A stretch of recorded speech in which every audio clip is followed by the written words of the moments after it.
खाद्य एवं नागरिक आपूर्ति विभाग के लिए ऑफिशियल पोर्टल ओपन कर लेना है। इस पोर्टल पर मिलता है महत्वपूर्ण जन उपयोगी सूचनाएं। यहाँ पर मिलता है खाद्य सुरक्षा योजना NFSA के लिए आवेदन करें, इस पर हमें क्लिक कर देना है। ऑनलाइन फॉर्म भरने से पहले आप ये वीडियो देख लें ताकि आपसे कोई गलती ना हो। जैसे इस पर क्लिक करेंगे तो इस तरह से खाद्य सुरक्षा योजना में राशन कार्ड जोड़ने के लिए पोर्टल ओपन हो जाएगा। यहाँ पर मिलता है खाद्य सुरक्षा योजना NFSA के लिए आवेदन फॉर्म और दूसरा है खाद्य सुरक्षा योजना NFSA के लिए आवेदन की स्थिति, यानी कि यहाँ से हम फॉर्म भर सकते हैं और अपने फॉर्म का स्टेटस भी चेक कर सकते हैं। तो हमें खाद्य सुरक्षा योजना NFSA के लिए आवेदन फॉर्म पर क्लिक कर देना है। उसके बाद में अपने जिले का नाम सेलेक्ट कर लेना है और उसके बाद में हम जिस भी राशन कार्ड को खाद्य सुरक्षा योजना में जोड़ना चाहते हैं उस राशन कार्ड के नंबर हमें यहाँ पर टाइप कर देना है। उसके बाद में राशन कार्ड खोजें पर क्लिक कर देना है। राशन कार्ड को खाद्य सुरक्षा योजना में जोड़ने वाले इस ऑफिशियल पोर्टल की लिंक आपको वीडियो के डिस्क्रिप्शन में मिल जाएगी। उसके बाद में हमसे पूछा जा रहा है यदि आप NFSA के लिए पात्रता रखते हैं, ओके पर क्लिक कर देना है। उसके बाद में राशन कार्ड में जितने भी सदस्य हैं उन सब की डिटेल इस तरह से आ जाएगी। इस वीडियो में आपको सारी जानकारी मिलेगी, वीडियो को पूरा देखें ताकि आपके फॉर्म में कोई गलती ना हो। अब राशन कार्ड में जितने भी सदस्य हैं उन सब का नाम इस तरह से मिलेगा और राशन कार्ड में जितने भी सदस्य जुड़े हुए हैं उनके आधार कार्ड जुड़े हुए हैं या फिर नहीं है, आप यहाँ से चेक कर सकते हैं। जिसका आधार कार्ड जुड़ा हुआ है उसका आधार कार्ड में हाँ मिलेगा और जिसका आधार कार्ड नहीं जुड़ा हुआ है उसका नहीं मिलेगा।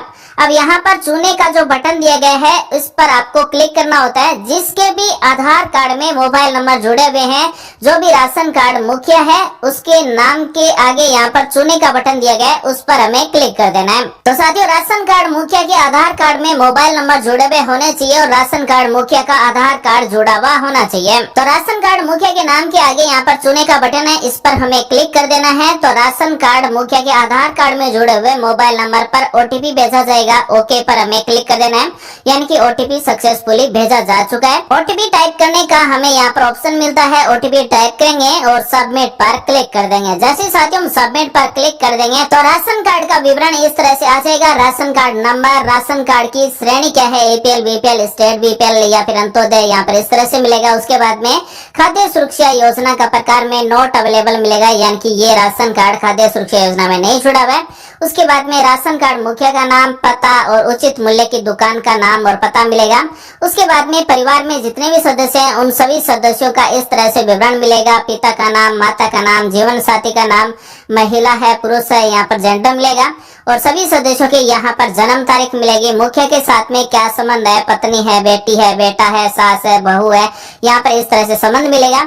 उसके बाद में सभी सदस्यों का यहाँ से व्यवसाय सिलेक्ट करना होगा, यानी कि जो भी सदस्य राशन कार्ड में जुड़े हुए हैं उनका क्या व्यवसाय है वो यहाँ से सेलेक्ट करना होगा। तो सबसे पहले राशन कार्ड मुखिया है उसका क्या व्यवसाय है, खेती और मजदूर है, व्यापार है, किसान है या फिर जमींदार है या फिर सरकारी नौकरी है, गृहिणी है, मजदूर है, श्रमिक है। इस तरह से जो भी राशन कार्ड मुखिया काम करता है वो यहाँ से सेलेक्ट कर लेना है, जैसे गैर सरकारी, सेवानिवृत्त, स्वरोजगार, दुकानदार, शिक्षक या फिर अध्यापक, बेरोजगार या फिर अगर इनमें से कोई भी काम नहीं करता है तो यहाँ पर मान्य नहीं सिलेक्ट कर सकते हैं, अदर सेलेक्ट कर सकते हैं। अगर विद्यार्थी है तो विद्यार्थी सेलेक्ट कर सकते हैं। तो यहाँ पर हम किसान या फिर जमींदार उदाहरण के लिए सेलेक्ट करते हैं और जो महिला गृहिणी है उनका यहाँ पर गृहिणी सेलेक्ट करेंगे। अगर पढ़ाई करने वाले विद्यार्थी हैं तो विद्यार्थी सेलेक्ट करेंगे। तो इस तरह से आपको व्यवसाय में सेलेक्ट कर लेना है। उसके बाद में मान लीजिए इस परिवार के पास रसोई गैस कनेक्शन है, LPG गैस कनेक्शन है, तो यहाँ पर LPG ID टाइप कर देना है और जिस सदस्य के नाम से LPG रसोई गैस कनेक्शन है उसी सदस्य के आगे यहाँ पर LPG ID टाइप करना है। अगर परिवार में किसी भी सदस्य के नाम से LPG रसोई गैस कनेक्शन नहीं है तो आप खाली भी छोड़ सकते हैं। उसके बाद में परिवार में जितने भी सदस्य हैं उन सभी सदस्यों के यहाँ पर मोबाइल नंबर टाइप करना है। अगर परिवार में एक ही मोबाइल नंबर है तो सभी सदस्यों में एक मोबाइल नंबर इस तरह से आपको टाइप कर देना है। अगर 2 मोबाइल नंबर है या फिर सबका अलग अलग मोबाइल नंबर है तो सबका अलग अलग मोबाइल नंबर इस तरह से टाइप कर देना है। व्यवसाय में जिसका श्रमिक कार्ड बना हो उसका श्रमिक मजदूर सिलेक्ट कर लेना है। उसके बाद में यहाँ पर मिलता है राज्य सरकार द्वारा शहरी या फिर ग्रामीण क्षेत्र हेतु निर्धारित निष्कासन श्रेणी, यानी कि पात्र नहीं में वर्णित निम्नलिखित अपात्रताओं में से कोई अपात्र अपिलार्थी में नहीं है, यानी कि ये यहाँ पर निष्कासन श्रेणी दी गई है, पात्र नहीं श्रेणियां दी गई है। जो भी राशन कार्ड वाला परिवार ये फॉर्म भर रहा है वो परिवार इन श्रेणियों के लिए पात्र नहीं है। इन सभी श्रेणियों को सेलेक्ट करना होगा। जो परिवार इन श्रेणियों में आता है उसका राशन कार्ड खाद्य सुरक्षा योजना में नहीं जुड़ेगा।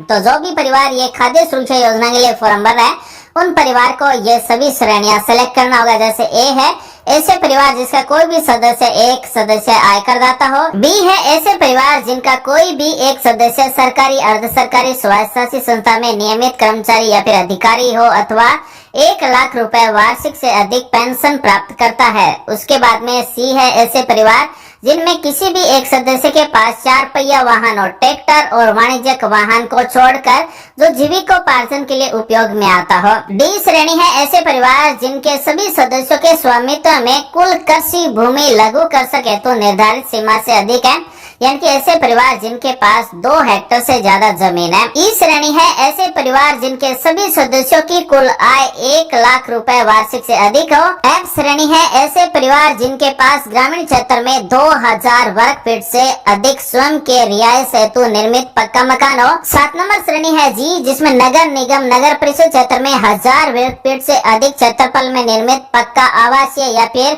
व्यावसायिक परिसरधारी परिवार कच्ची बस्ती को छोड़कर। उसके बाद में अगली श्रेणी है एच, नगर पालिका क्षेत्र में 1500 वर्ग फीट से अधिक क्षेत्रफल में निर्मित पक्का आवासीय या फिर व्यावसायिक परिसरधारी परिवार कच्ची बस्ती को छोड़कर। तो साथियों यहाँ पर जो 8 श्रेणियां दी गई है, जो परिवार इन 8 श्रेणियों के लिए पात्र नहीं है उसी परिवार का राशन कार्ड खाद्य सुरक्षा योजना में जोड़ा जाएगा। यहाँ से जाति श्रेणी सिलेक्ट लेना है। सामान्य है, अन्य पिछड़ा वर्ग है, अनुसूचित जाति है या फिर अनुसूचित जनजाति है या फिर अति पिछड़ा वर्ग है, यानी कि OBC, SC, ST, MBC, general जो भी श्रेणी है वो यहाँ से सिलेक्ट करेंगे।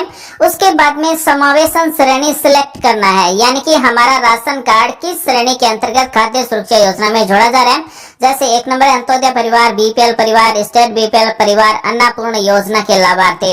इन चारों को प्राथमिकता दी जा रही है। अगर किसी परिवार में किसी भी व्यक्ति को पेंशन मिल रही है, मुख्यमंत्री वर्जन सम्मान पेंशन योजना, इंदिरा गांधी राष्ट्रीय वृद्धावस्था पेंशन योजना, मुख्यमंत्री एकल नारी पेंशन योजना, इंदिरा गांधी राष्ट्रीय विधवा पेंशन योजना या फिर महानरेगा में वर्ष 2009-10 से किसी भी वर्ष में 100 दिन की मजदूरी पूर्ण की है, तो वो परिवार भी खाद्य सुरक्षा योजना में अपने राशन कार्ड को जुड़वा सकते हैं। या फिर मुख्यमंत्री निराश्रित पुनर्वास परिवार योजना के लाभार्थी शहरिया जनजाति के या फिर भूमिहीन कर सके, कानूनी रूप से निर्मुक्त बंधुआ मजदूर है या फिर सीमांत कर सके ग्रामीण क्षेत्र के लिए। इसी तरह से यहाँ पर 32 श्रेणियां दी गई। जो परिवार इन 32 श्रेणियों में आता है वो अपना राशन कार्ड खाद्य सुरक्षा योजना में जुड़वा सकते हैं।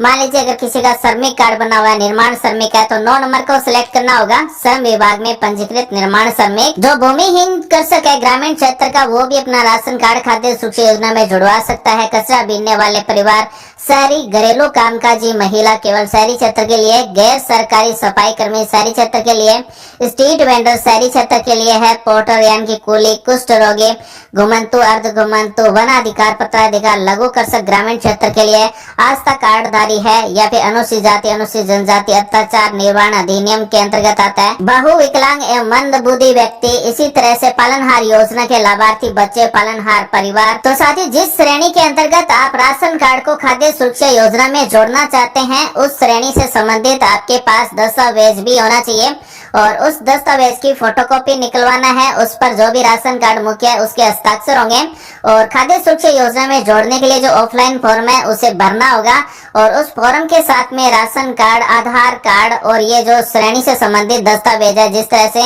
मान लीजिए कोई निर्माण श्रमिक है, श्रमिक कार्ड बना हुआ है तो 9 नंबर को सिलेक्ट करेंगे और श्रमिक कार्ड की फोटोकॉपी प्रिंट कर लेना है। उस पर श्रमिक कार्ड जिसका भी है उसके हस्ताक्षर होंगे। अगर लघु कर सके, सीमांत कर सके तो वो अपनी जमाबंदी है वो प्रिंट करेंगे और उस पर हस्ताक्षर करेंगे। अगर भूमिहीन कर सके तो वो अपना भूमिहीन कर सक होने का सर्टिफिकेट पटवारी से प्राप्त कर सकते हैं। यहाँ पर आपको ऑफलाइन जो खाद्य सुरक्षा योजना का फॉर्म है उसे भरना है और उसके साथ में ये श्रेणी से संबंधित दस्तावेज लगाकर अपलोड करना होगा। तो अगर आप खाद्य सुरक्षा योजना का ऑफलाइन फॉर्म डाउनलोड करना चाहते हैं तो राष्ट्रीय खाद्य सुरक्षा हेतु नवीन आवेदन प्रक्रिया, इस पर हमें क्लिक कर देना है। उसके बाद में खाद्य सुरक्षा अपील हेतु आवेदन, इस पर क्लिक करेंगे तो इस तरह से पीडीएफ में फॉर्म ओपन हो जाएगा। इसे प्रिंट कर लेना है, पूरा भरना है और उसके बाद में इस फॉर्म के साथ में श्रेणी से संबंधित दस्तावेज जैसे श्रमिक कार्ड है, या फिर जमाबंदी है या फिर भूमिहीन होने का सर्टिफिकेट है वो लगाकर, या फिर आपका मनरेगा में 100 दिन का रोजगार पूर्ण है तो मनरेगा जॉब कार्ड की फोटोकॉपी साथ में लगाकर, और यहाँ पर पीडीएफ बनाना है। पीडीएफ बनाकर 150 केबी तक की पीडीएफ फाइल ही अपलोड कर देंगे। जैसे ही चूज फाइल पर क्लिक करेंगे तो इस तरह से आपको पीडीएफ फाइल सिलेक्ट कर लेना है। तो आपको कौन कौन से डॉक्यूमेंट की पीडीएफ बनाना है, तो ये ऑफलाइन फॉर्म, साथ ही श्रेणी से संबंधित जो भी डॉक्यूमेंट आप लगा रहे हैं उसकी फोटोकॉपी पर जिसका भी राशन कार्ड मुखिया है उसके हस्ताक्षर करवाना है। राशन कार्ड की फोटोकॉपी है उस पर भी राशन कार्ड मुखिया के हस्ताक्षर करवाना है। आधार कार्ड की फोटोकॉपी उस पर भी राशन कार्ड मुखिया के हस्ताक्षर करवाना है। उसके बाद में स्वयं एतत् द्वारा घोषणा करता हूँ इसे सिलेक्ट करेंगे और सेव पर क्लिक कर देंगे तो हमारा फॉर्म है वो सबमिट हो जाएगा, सेव हो जाएगा। अब हम अपने फॉर्म का स्टेटस भी यहाँ से चेक कर सकते हैं। खाद्य सुरक्षा योजना NFSA के लिए आवेदन की स्थिति, इस पर हमें क्लिक कर देना है। उसके बाद में क्रम संख्या, राशन कार्ड संख्या, आवेदन संख्या, आवेदन कब किया गया, तारीख मिलेगी, समावेशन श्रेणी कौन सी है और वर्तमान में हमारे फॉर्म का क्या स्टेटस है, अप्रूव हुआ या फिर नहीं हुआ या फिर रिजेक्ट हुआ। यहाँ से हम अपने फॉर्म का स्टेटस चेक कर सकते हैं। और साथियों, मान लीजिए किसी राशन कार्ड में किसी भी सदस्य के आधार कार्ड नंबर नहीं जुड़े हुए हैं तो अपने जिले का जो भी खाद्य नागरिक आपूर्ति विभाग है वहां से अपने राशन कार्ड